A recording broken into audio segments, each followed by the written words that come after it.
You've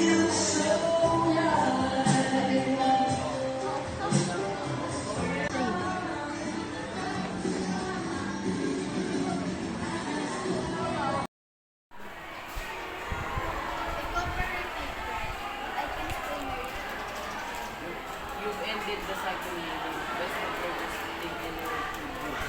Yes, let's end it.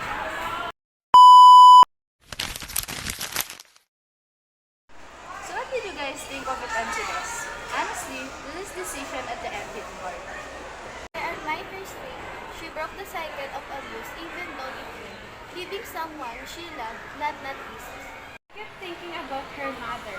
Lily didn't want her daughter to grow up the same way she did. That reflection was powerful. And that does.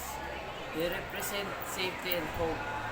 I like how he supported Lily without forcing her. I show what healthy love looks like.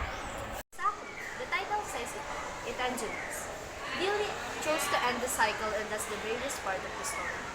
It made me reflect on real life too. Sometimes, walking away is the strongest choice. I agree. It's not just a romance novel. It's about resilience and protecting yourself. If we were to sum it up, painful, inspiring, and unforgettable.